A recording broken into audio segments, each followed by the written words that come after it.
That's pretty amazing. Okay, it says we're live. Hi, we're live. It's Natalie Foster of Girls Guide to Guns. And I'm so happy to see you guys today and even more excited. Okay, all right, it's about even really, but I'm thrilled to be talking to my friend Brielle Eaton. And Brielle, yay, thanks for joining me today. So much fun. I'm so excited. Yeah, me too, because I have a lot to ask you. But let's get started with who you are. So Brielle she's a female in the gun industry, which is awesome because there are so few of us that we really kind of band together. And it's really neat when you find a really, really cool chick. And I was lucky enough to stumble into a friendship with Brielle somewhat recently, you know, and has it been a year has it been a year and a half? Yeah. Or so? I feel like I've stalked you for a lot longer, and pretended we were friends. Well, I will take credit. I will absolutely add that number, whatever that amount of time is, to our friendship, because I should have known you a lot longer than I did. So, but anyway, so Brielle works in the industry, and she is also a new member of Team Shoot Like a Girl, and we love Shoot Like a Girl. They're a great organization. So, Brielle, talk about that a little bit. Yeah, I am a pro staff member for Shoot Like a Girl, as well as an instructor, and just a phenomenal company with a mission to empower women to pursue the shooting sports. So super excited to be on their team. They're just awesome ladies, super fun to be around. If you get a chance to look them up or even just say hi, Karen Butler and Christy Crawford, just awesome ladies, and just, yeah, phenomenal people to be around and work with and for. Yeah, they really are cool ladies. I can attest to everything Brielle just said. Lovely women who care very much about getting more and more women into the shooting sports and just having them understand firearms and taking the fear out of it. So what they do is, and Brielle is an instructor here, what they do is they go around to different, specifically Cabela's launches or, you know, NRA shows. They're always at the NRA shows. And it's a big trailer. I'm not familiar enough with like trailer lingo, but whatever, it's an awesome trailer. How's that? Yep. You may know like the technical definition of what type of trailer it is. I do not. But anyway, it's got a really cool screen there, and they've got all different types of firearms, so you can really feel what it's like to shoot a gun, but taking the actual live ammo and all of that out of it. But, so what the cool part about it is that they're able to take this trailer to places where, you know, you can't necessarily take a live firearm, and you certainly can't shoot them, but they give women and men too the experience of shooting it in a really comfortable, safe space, so that they can feel like they can go to the range and maybe, you know, expand their knowledge on that. And they even, and my understanding too, Brielle, is that they sign a waiver, or they sign a pledge, right? I believe so. And it's just so fun because you get people who maybe have some intimidation about firearms or even archery, and just have this space where it's comfortable. It's just one-on-one with an instructor. You kind of take the live ammunition out of it, which kind of, I would say it definitely takes a little bit of fear away. And we really walk people through their first shot ever, maybe. And that's a really cool experience, just because, right, some people cry, some people laugh, some people, there's all these emotions wrapped up into it. And then we create shooters for the rest of their lives, just because they find the enjoyment of it. So that's really a cool part of being an instructor and working for such a great company. Yeah, it is. It's a really great organization. Okay, so that's Shoot Like a Girl, and that's something that you volunteer with, and then you also do, or maybe, I don't know, maybe you work with them as well, like specific, like you get paid. I don't know, but but then you also are on their shooting team, and yeah. But let's talk about your background. So where you came from? You're an Arizona girl, you know. Yeah. And I know there are a lot of Arizonans out there. Love the great state of Arizona. But so talk about your background and how you got into all of this, and what your passions are. Yeah, so grew up in Arizona. I have two older brothers and then a dad who are absolutely passionate about the outdoors and about shooting. So started off dove hunting, and I still to this day love dove hunting because it's so simple. You don't need all of this crap. You literally need a shotgun and shells and a bucket and some eye and ear protection in order to shoot. And it's warm outside, so you don't have to layer, right? And so started off dove hunting, and then just kind of graduated into big game hunting. And I don't know if you've heard of javelina before. That was kind of my first big game animal, and then graduated to deer. Pause. I didn't know that that is considered a big game animal. It is, yeah, in Arizona. I've hunted hogs. I've hunted hogs as well in Texas, and I didn't. And I mean, javelina, obviously, and hogs, you know, there is a difference. But anyway, keep going, please. Yeah. So, and then gradually got my way to elk hunting in northern Arizona, where it's a little bit colder than where I grew up. And then kind of grew this love of shooting in high school. Clay targets. So there's a phenomenal program out there called Scholastic Clay Target Program. I don't know if you've ever heard of them. Yeah, I have, because Kim Rohde's involved. Kim Rohde, our friend who is, you know, the wonderful six-time Olympian who just took bronze in Rio and gold in London. So cool. She's so cool. But she's involved with them and Kids with Clays. Yeah, so started shooting clay targets competitively. Kind of love the fact that you could shoot and be competitive at the same time. And then actually shot in college for Kansas State University. So, and then that just led into a whole bunch of other shooting disciplines that I like to explore, between handgun shooting, which I'm terrible at, but don't tell anybody. And then long range shooting and everything in between. So, I'm not really great at anything, but I like to try new things. So it's kind of fun that way. That is really great. I actually didn't know that about you. I didn't know that you had shot in college and even prior to that. That's really, really cool. And, you know, I think a lot of people don't really know that there are those opportunities out there. Yeah, it was really fun in college just to, represent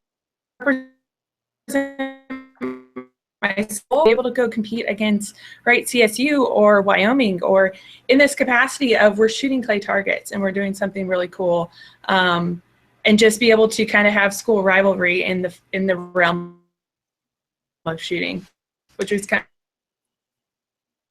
Yeah, that is really cool. Sorry, we're having some tech difficulties. I apologize. Hey, can you hear me okay? Okay, yeah, we're kind of in and out. Apologies to our awesome audience for sticking through it with us. But okay, so elk, was that your first? Let's talk about this elk thing, because I got to tell you, I am a little nervous about all of this. I'm going on, in 1 month on an elk hunt with Thompson Center, and using their muzzle loaders. So not only will I be using kind of an unfamiliar platform, because I don't really know muzzle loaders that well. Of course, I've shot them a handful of times, but I'm certainly not proficient. So I'm jumping in with both feet here, and I am, you know, we're going to have a day of training, fortunately, and we're going to really learn how to handle the muzzle loaders and work with them well. But it makes me nervous because I don't have that confidence piece going in, you know, whereas with handguns or rifles or shotguns, you know, no problems. And by rifles, I mean semi-auto or even bolt action, or just, you know, multi-shot rifles. That no problem. But this muzzleloader thing is like, well, wait a second. I have a lot of apprehension about it, largely because, you know, I'm really concerned about taking a very ethical shot. And that means a lot to me. My dad is a big game hunter. That's how I got into all of this.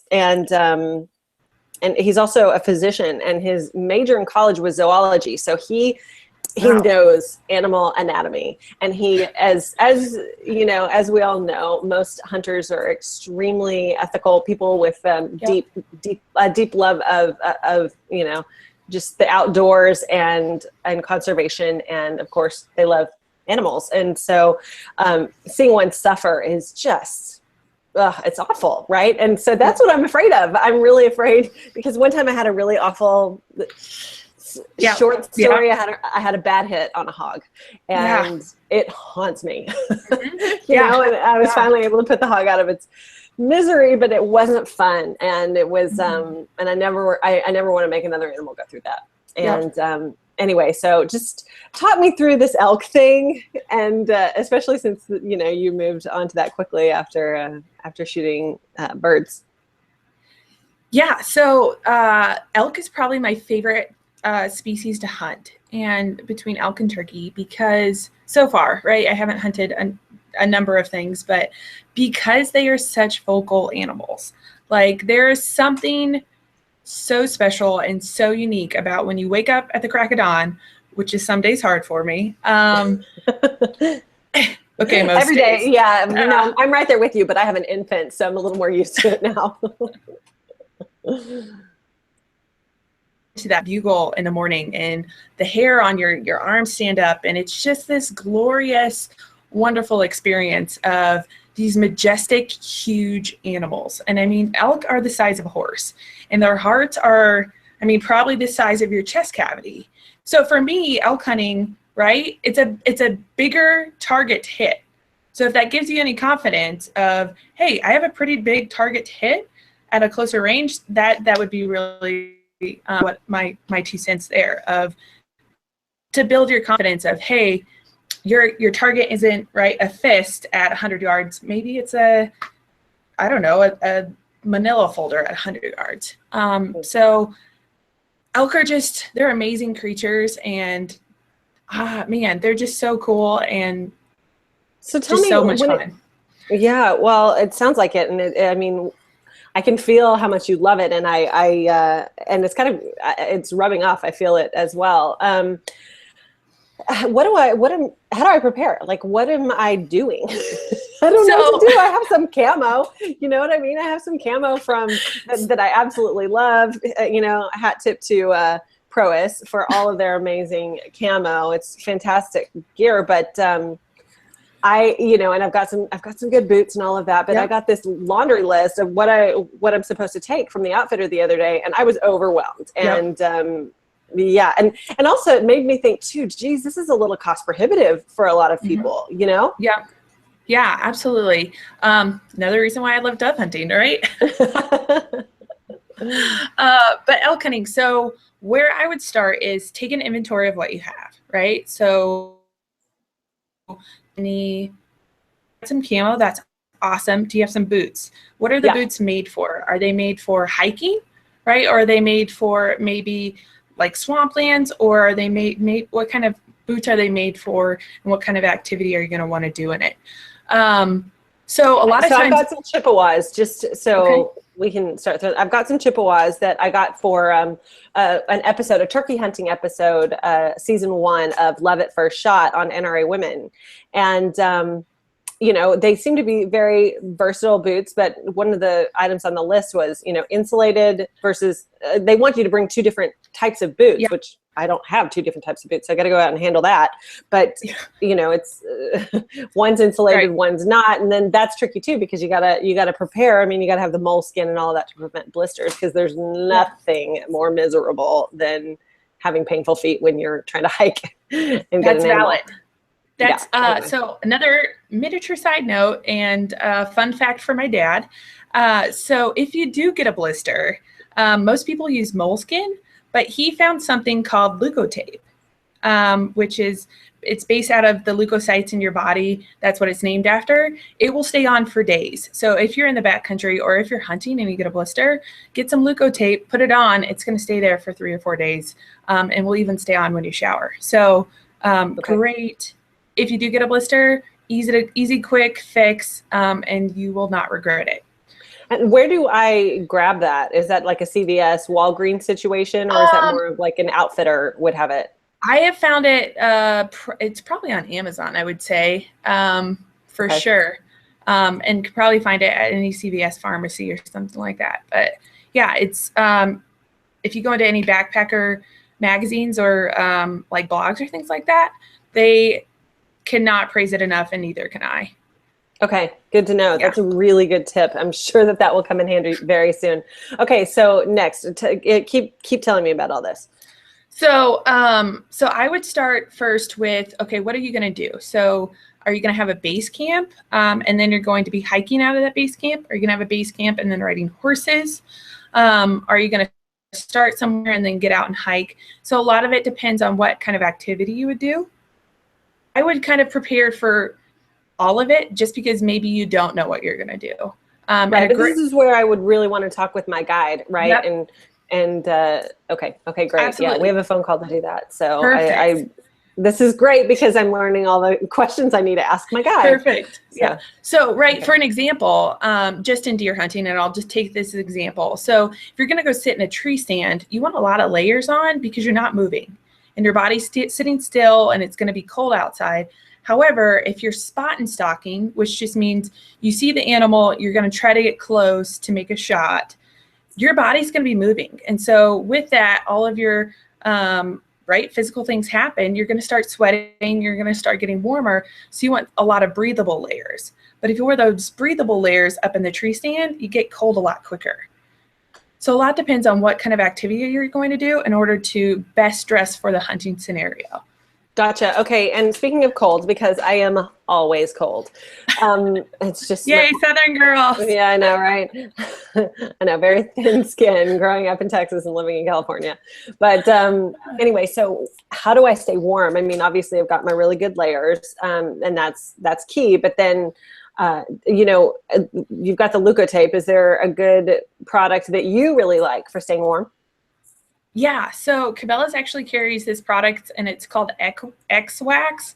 It's just an acronym, and I wish I could tell you what it means, but it's literally merino wool, so it's a little bit breathable, but I wear it all of the time whenever I'm hunting in any scenario. Just have it's like pajama pants, only warmer, like 100% warmer.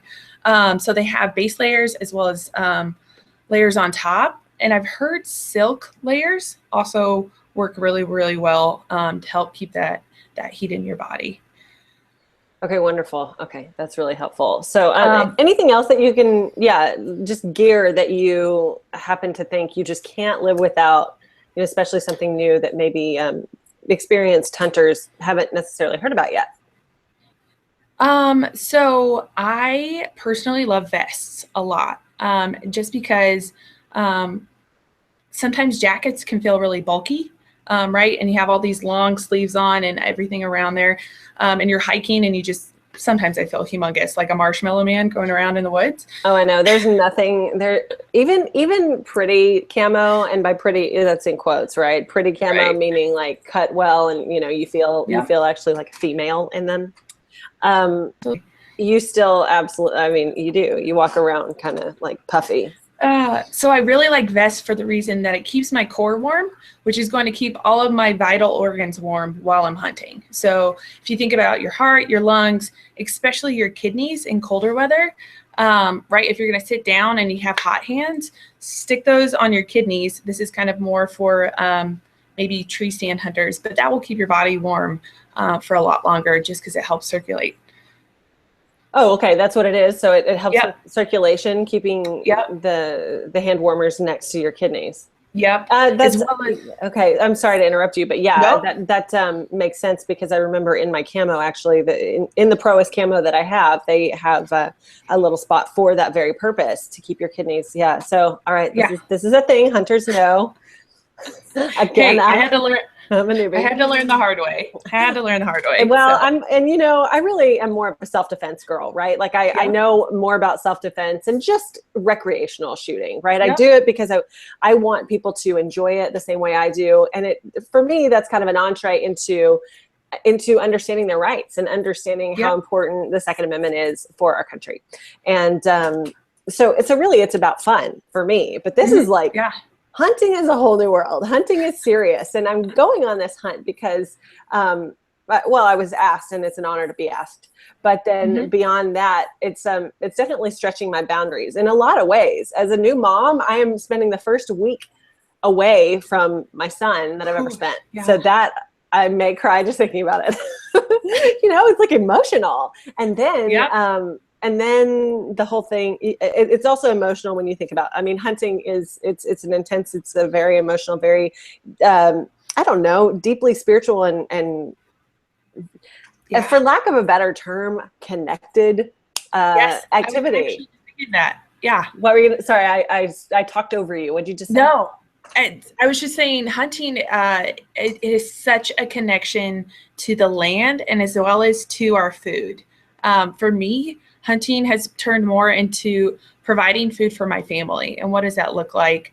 And it's not so much about the harvest, right? I do enjoy, right, being able to take food home to my family, or right, not having to worry about what we're going to have for supper for winter, which I know we can go to the grocery store, but where can you find organic grass-fed elk, right, at a grocery store? You can't. And I think that's such a huge part of hunting, is providing that quality meat for your family that you can't get anywhere else, as well as that connection to both nature as well as something deeply spiritual out there in the woods. Well, and there's something, there's gratitude in it, right? Mm-hmm. There's a different level of gratitude that you don't have when you go down the street and buy a burger, right? Oh, absolutely. It's not that, because if you think about it, it's the same process. I mean, you're still, it's still the product of an animal, right? Yep. But you don't have the relationship with it. You don't know anything about that animal. And as a result, really is a completely different.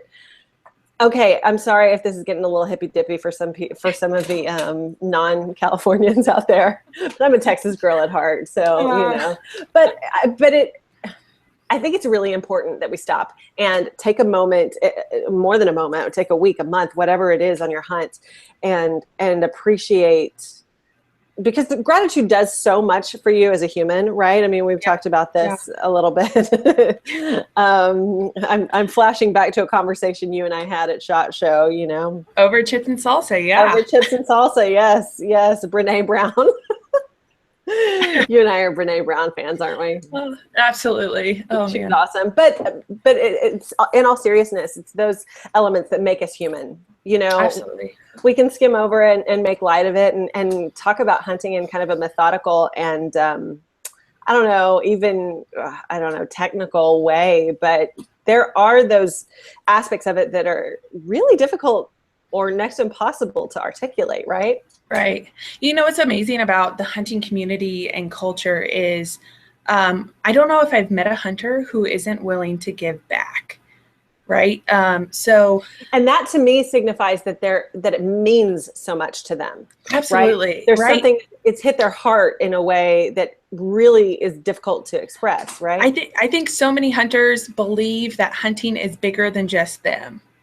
And I think that's profound in the fact that there's this community and there is this whole culture just around these animals matter, and we are part of this process, and it's right. It's a circle of life. Mm-hmm. And it's just this amazing community to be a part of. I mean, back in the 1930s, there was the Pittman-Robertson Act, where it's excess tax on any hunting or shooting product that goes towards conservation. So if you think about it, hunters help the conservation of wildlife and making sure that that wildlife species is there for future species. I mean, the American turkey, or the wild turkey wouldn't be here if the National Turkey Federation didn't exist. Wow.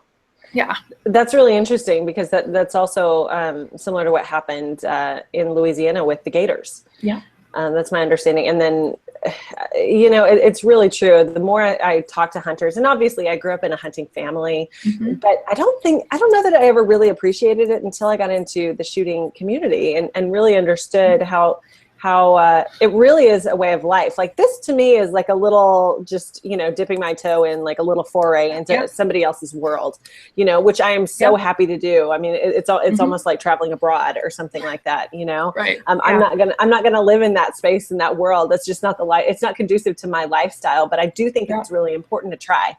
And, for all of these reasons, but I really think it's important to remember that conservation is led in this country by hunters. Yeah. It's phenomenal. I mean, if you look at any statistic, the main contributors to any type of conservation, whether it be waterfowl, whether it be elk hunting, whether it be deer hunting, mule deer, sheep hunting, right? It's all led by hunters, which I think is super cool. And it just goes to show all of the youth programs that exist. Like, not only do hunters love hunting and love the animal, they want other people to love it as well. Or, right, in your case, have this phenomenal experience and have this respect for hunting and what we stand for, I think. Yeah. Yeah, no, I think that's a really good point, and so I'm proud to get to be a part of it, and I so appreciate you just walking me through all of this. Yes. I don't know, I'm really nervous about it. I had one more question that I forgot, that I wrote down, that I wanted to ask you, that I sent you earlier today. I was going to talk to you about. Yeah, please. So another couple of essential things. Make sure you have great socks. Oh. And not cotton socks. Not cotton. So wool or some sort of blend, right? If you can get your hands on merino wool socks, I would 100% be on board with that. Then as well as. Is there a brand you like? Cabela's Instincts has some really good ones, and then there's some other ones. I can't think of the brand name right now. I could tell you what the logo looks like, but. And then binoculars, a really good pair of binoculars in order to see, right, not only far away but also up close, just depending on where you're hunting. So those two things, and just depending on the type of hunting you're doing. So when I started hunting, and my dad always likes to tell this story, so I had like a little school backpack, and I just carried toilet paper and snacks and a flashlight and a knife. That's what I started hunting with. And my dad always carried the water and the bullets and everything essential to our survival. I was like, still carry most of the snacks, just because I love food that much. But just to be able to take inventory of what you need in your pack, and I think your guide will walk you through this, right? Every girl needs toilet paper out in the woods because you don't want to try leaves. Not that fun. Oh my gosh. This is the part I'm dreading, because this is where get real. Yeah, this is where the city girl, look, I've hiked mountains. I've done that whole thing. I did it in high school and college. Didn't love it, but I was real proud of myself. But this is the part where I'm like, dude, not my favorite thing. Anyway, so yes, suggestions here. Does it have to be biodegradable? I haven't found biodegradable. I haven't used it. I've just used regular toilet paper. But fun fact, make sure you try to go to the restroom before you put all your base layers on, or all your layers on, just because it's really hard to get them all. It reminds me of, and this is, okay, anybody can make fun of me for this statement, but it reminds me of, so I was a debutante. Of course, Southern girl. But I had the big poofy, dress that looked like a pastry, Yes. And yeah, similar situation. Not the most fun. And you don't think about it until after the fact, and you're like, oh, with the hoop skirt and the layers of tulle underneath, it's not. Yep. It's at least a 5-minute process of just getting there, So don't wait till the last minute. There's no one to judge you in the woods, right? It's just you. It's fine. Google is up there somewhere judging me. I'm sure there's a camera somewhere on you, right? Some satellite. Also fun fact. So if it's cold, try to wear some sort of head covering. So like a beanie or hat, because you lose a lot of your heat through your scalp. So even if you're sleeping on like a sleeping bag, I like to put a beanie on, just because, and I literally like have a hole like this if it's really cold that I peek out of. And I usually turn my head because it's so cold and I don't like cold. But try to wear a head covering or just kind of beanie, just to make sure you don't lose all of that heat. So I have those, and I'm wondering, I've got some that are camo and some that are not. How good is an elk's vision? So they're actually pretty good. Their sense of smell, I believe, is better. And I'm not like an elk expert, but I believe they can smell a lot better than they can see. Okay, so do you have to do any of the scent situation, like, oh my gosh, I talked to, one of the hosts of Driven TV, I interviewed her for, again, first season of Love at First Shot, and she told me about the process of spraying yourself with deer urine. Oh, yeah. Because that's a thing. To each their own, right? To each their own.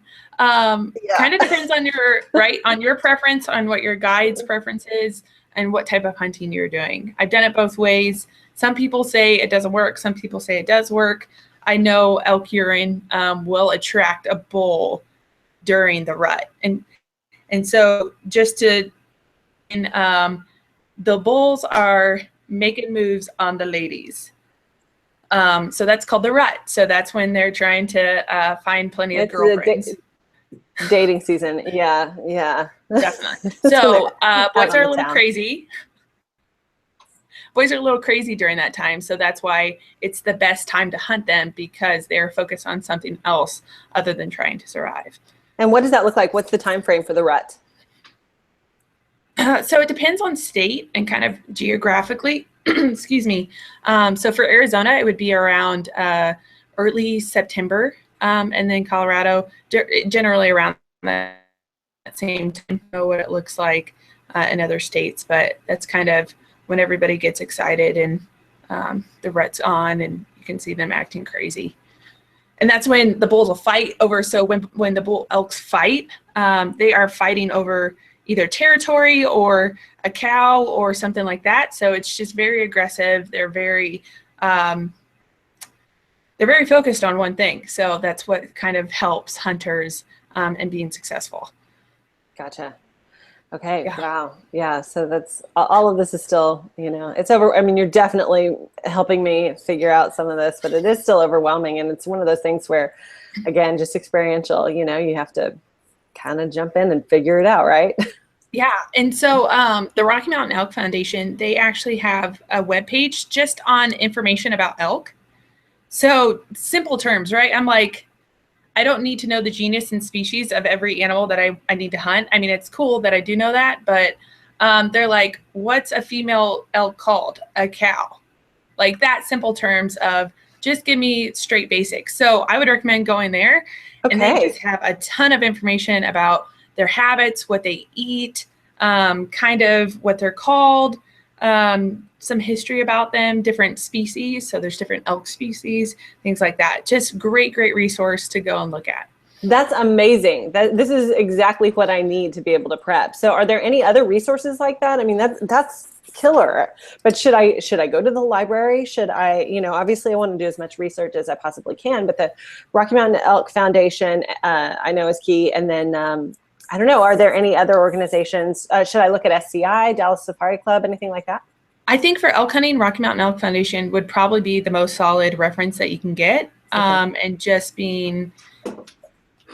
like one source of truth of they're going to tell you exactly about elk and what you need to know. So I can't really think of any other organization right now. I mean, kudos for looking around. But yeah, I think you'll do great. I think it's going to be super fun. Well, okay. Thank you. I really appreciate you kind of increasing my confidence and just walking me through all of this.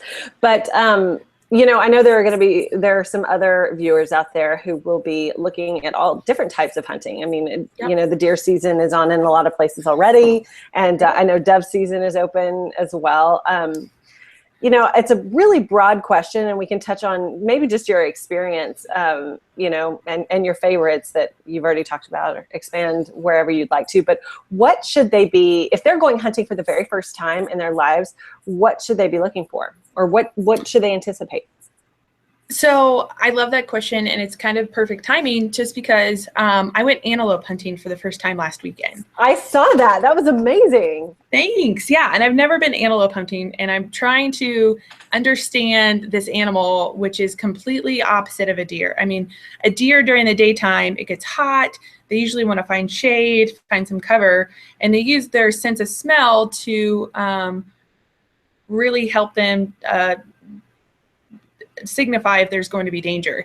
Antelope, they go straight into the middle of a field and lay down. And I'm like, how do you get close to that? Like, I don't even know how to start. But they use their sense of eyesight or their sense of sight to be able to see predators come close from a long way.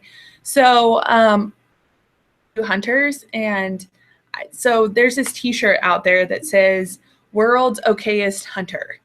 And I love that. Like, I absolutely love that because, right, so many people are like, if you're a hunter, you have to be like top of your game, like the best hunter ever, like Eva Shockey, Jim Shockey in the field, like totally daunting. Totally daunting. I'm over here like, I put camo on today. I'm gonna count that as a win. Like, And so my response would be, right, it's okay to not be extraordinary, right? It's okay to be just okay at something. And hunting is this daunting task, right? And we're taking ourselves from our regular lives, and unless you spend every single day out there with the animal, which some people do, they have amazing jobs that allow them to do that, but we're trying to adapt to their environment. So give yourself some grace and give yourself some time to learn about that animal. And you know, it's not all about the harvest, right? There are so many times I can count back of, I loved being with my dad on that mountain because we got to watch that sunrise together. Or I remember the first time me and my brother went out by ourselves, and it was this amazing voyage of just pioneership, of adolescents coming into their own. And, you know, hunting is so spiritual. It's so connected, and just enjoy that. And right, kind of the animal is the fruit, the icing on the cake. Like, there are so many things just to be grateful for of being out there. So yeah, I think I just to wear under all of my base layers, just as a reminder, right? It's okay to be okay. And there are professional guides who are extraordinary, and they can help you along the way. Or if you're doing it yourself, it might take you a couple years. So that would be, or more than a couple, like me, or like half century, whatever. Yeah, we can go with that. I'm just going to call myself a work in progress on about that timeline. I'm going to just be honest and say, here we go, you know. But yeah, no, I really appreciate everything you said about that, and I think that a lot of people are really. It's a great all-around statement, right? Yeah. You just really, really appreciate. I mean, that's what it really is about, being outside, being and enjoying either time alone, which a lot of people do, or time with that special person in your life, whether it is your dad, like you and I both have that bond with our dads, or your husband or your girlfriends, or whatever it is. I think I'm so glad you said that, because that really is an essential part. But thank you so much for sure. And thank you so much for prepping us for this, prepping me for all of this, just a daunting task, but I know it's going to be a lot of fun and really special, and really looking forward to it. So thanks for working with me on that. And I'm going to go ahead and just tell you now, I want to book you at some point soon to talk about it when it is all said and done.